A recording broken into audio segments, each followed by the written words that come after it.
Vocês estavam ansiosos por um novo vídeo nosso? Eu imagino que estava, pelo menos eu espero que vocês estivessem. Nossa, Exatamente. quantos tempos verbais numa única frase. Vocês devem estar achando estranho, né? 2 psicólogos felizes por vocês estarem ansiosos por um novo vídeo da gente. Pois é esquisito, né? Mas na verdade, ter algum nível de ansiedade é muito bom, né? Afinal de contas, ansiedade é algo normal. Vamos lá, vamos nos apresentar de novo? Sim, pra quem não nos conhece, eu sou o Jeffter Rocha, eu sou psicólogo. E eu sou a Ana Paula, eu também sou psicóloga. E nós juntos somos o Pensata!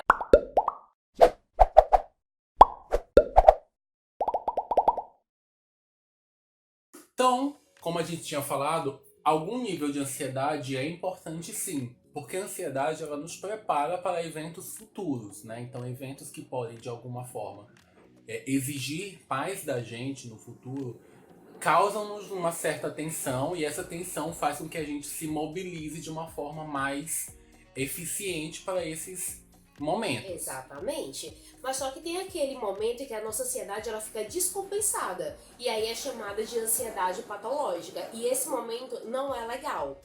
É um momento em que a gente vai ficar preso nessas sensações e sentimentos físicos decorrentes da ansiedade de uma forma extremamente negativa. E a gente vai ficar paralisado. A gente não vai conseguir se preparar de uma maneira eficaz para eventos futuros. Exato. E a gente vai ficar naquele sentimento de tensão, de desgaste físico, de respiração acelerada ou falta de ar.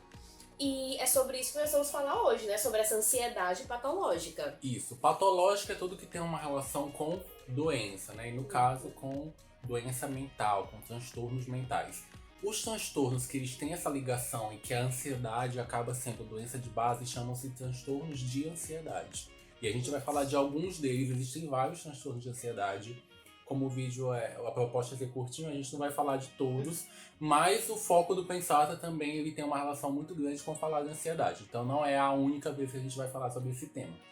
Algumas semanas nós lançamos no nosso Instagram uma enquete perguntando o que as pessoas pensam quando escutam a palavra ansiedade. E o que foi mais mesmo? Eu vou ler aqui, gente, desculpa.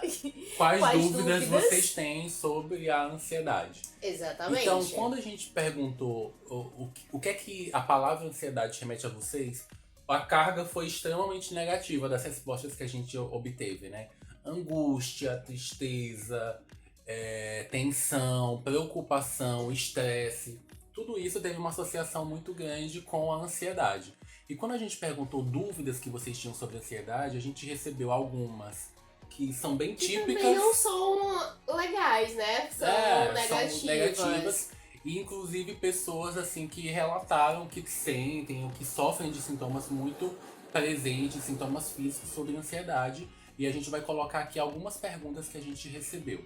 Isso mesmo, nós vamos responder todas elas, ok?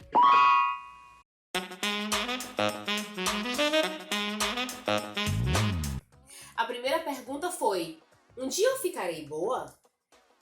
É uma pergunta que muita gente que sofre não só de ansiedade, mas de muitos transtornos mentais acaba doença, tendo. transtorno, as pessoas têm essa dúvida, né? Se um dia elas ficarão boas. É porque geralmente as pessoas acham que transtornos mentais eles vão perdurar durante a vida, né? Que são crônicos. E alguns são mesmos. Isso. Mas com o devido tratamento, você consegue obter um nível de conforto, um nível de bem-estar e de saúde que esses sintomas ou sinais ou eles vão diminuir bastante ou eles vão se extinguir mesmo. Isso. Então, assim, quando a gente fala de ansiedade, muitos psiquiatras que diagnosticam essa doença mental, eles vão pedir alguns tratamentos, como tratamento medicamentoso, psicoterapia, que é o que a gente faz, né? Que a gente é da psicologia, psicólogos clínicos, ou até mesmo atividade física, mudança na alimentação e tudo mais. E o objetivo da psicoterapia é fazer com que você se imuna e saiba como lidar quando os sintomas ansiosos acontecerem. Muitas vezes eles vão se extinguir, mas eles podem acabar surgindo em outros momentos da sua vida. Porque não é uma coisa que tem cura, mas ela tem controle. E você vai aprender a ter esse controle fazendo a psicoterapia. A proposta do psicólogo, da psicoterapia, é que você consiga encontrar recursos internos e externos. O que quer dizer isso? Que a gente vai ensinar algumas estratégias, alguns comportamentos ou alguns pensamentos que você vai poder desenvolver naqueles momentos em que você está mais tenso, que você está mais ansioso, ou momentos que a gente chama de gatilhos. O que quer dizer isso, né? Gatilho, né? Gatilhos são são eventos, acontecimentos que disparam aquele sentimento em você. Isso. E cada gatilho é uma coisa única. Uma coisa que dispara um gatilho ansioso em mim não é a mesma que vai disparar um gatilho ansioso em você, por exemplo. Exatamente. Então o psicólogo ele vai trabalhar junto com você nesses eventos, nesses momentos, com técnicas específicas acerca do seu caso em específico. Então isso é muito importante a gente dizer que não existe assim. Na psicologia, a gente vai falar muito isso quando vocês pedirem perguntas. Não existe regra de bolo, não existe. Essa técnica vai ser útil em todos os momentos, para todas as pessoas, não vai. A segunda pergunta foi... Ué, Jeff, eu li a primeira. Qual é a distinção entre ansiedade, qual a diferença entre ansiedade e a síndrome do pânico? A síndrome do pânico, ela está contida nos transtornos ansiosos, segundo o DSM, que é o Manual Diagnóstico de Transtornos Mentais. A gente está na 5ª edição do DSM, que é o manual, que é o livro que numera quais são as doenças mentais, quais são os sinais e sintomas de cada uma delas. Porque não é ao léu, né? Qualquer doença existem sinais e sintomas para os médicos conseguirem diagnosticar, para a gente que é clínico conseguir diagnosticar, enfim. Então, lá existe uma parte chamada transtornos de ansiedade. Lá são numerados vários transtornos que têm como base a ansiedade, mas que têm também vários outros sintomas.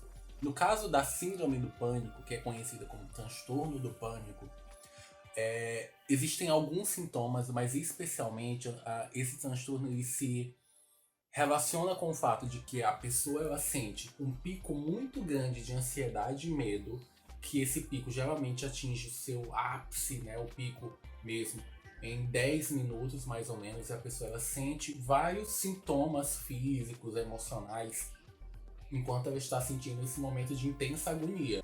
Ela começa a suar bastante, ela pode sentir que ela vai morrer, que ela vai enlouquecer. Isso. E uma coisa que eu acho que é muito importante a gente lembrar é que, por mais que a pessoa ela sinta que ela vai morrer, não, gente, vocês não vão morrer. Por mais que vocês estejam naquele momento de intensa falta de ar, ocasionada pelos sintomas ansiosos, o seu cérebro ele vai dar um jeito de parar você e você não vai faltar e você vai morrer. Porque esse é o mecanismo de defesa natural do ser humano.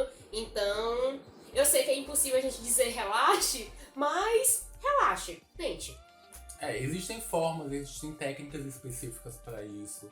É uma forma de tratamento e especialmente se você está sentindo esses sintomas, se você se reconhece de alguma forma nesses sintomas, é super importante que você busque ajuda, busque um tratamento, especialmente nesse momento que esses sintomas eles estão mais presentes, busque ajuda psiquiátrica, veja se efetivamente o que você sente é um transtorno do pânico ou se ele está relacionado com alguma outra coisa, com algum outro transtorno, ou com alguma questão de saúde. Algum efeito adverso de alguma medicação. Isso. Porque algumas medicações têm efeitos colaterais que podem ser alguns de ansiedade. Exatamente. Então é importante que você procure um profissional de saúde mental, especialmente nesse momento, um psiquiatra. Um bom psiquiatra sempre vai encaminhar para um psicólogo. Porque o remédio ele vai aliviar o seu sintoma ali momentaneamente, mas você precisa ter outros meios de poder lidar com essa situação. Exatamente. Então é isso que a psicoterapia vai trabalhar junto com o psiquiatra ou com qualquer outro tipo de tratamento que ele for lhe recomendar.